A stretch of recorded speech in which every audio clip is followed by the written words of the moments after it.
Hi everyone, I'm Steven, and this is going to be your Nexus News Roundup for Week 4.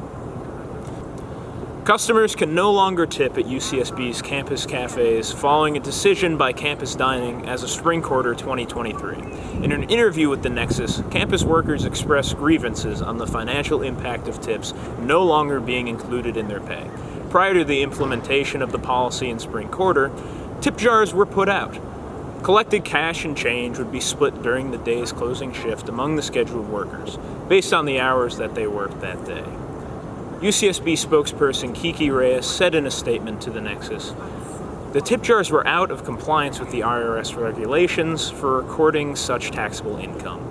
One worker, Jackie Bengal, said that her and other campus workers attempted to question the department on this decision.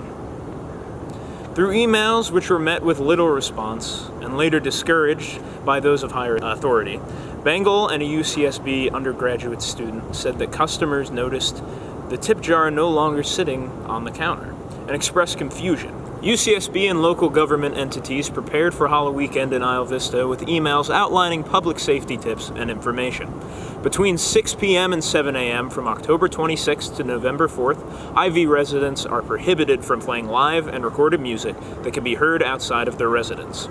Santa Barbara County also prohibits holdings and participating in gatherings that draw crowds, which block streets, with fines exceeding $500 for offenders. Halloween in IV has seen increased police presence and restrictions during the annual weekend since 2011.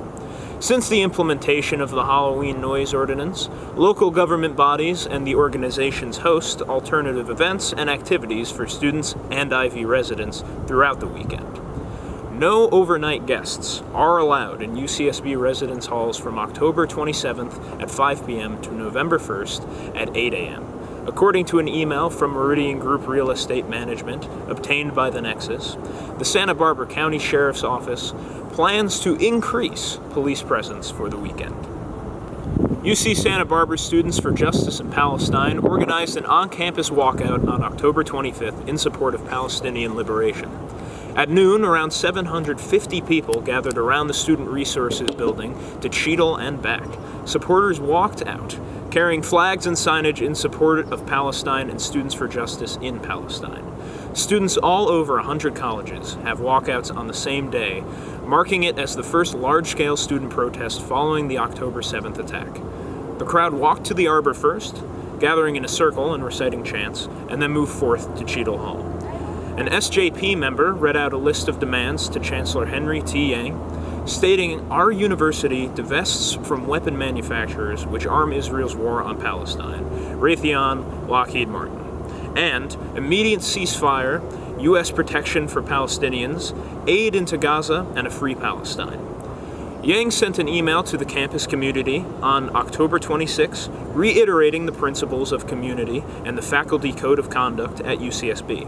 In a closing statement, an SJP representative said during the closing remarks of the protest, "We are on stolen land, and we will fight for stolen land everywhere." UCSB Arts and Lectures hosted Jeff Goodell as the first of their 4-part Earth, Air, Fire, Water public lecture series aiming to highlight voices in environmentalism. Goodell spoke about his newest book, which was appropriately named The Heat Will Kill You First, for its mid-July release.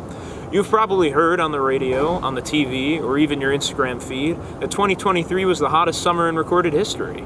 Although Goodell had no exceptional publishing foresight that this would be the hottest summer on record, he states that because climate models have predicted global warming for decades, it was a good bet that the summer the book came out, whatever summer that would be, was going to be hot.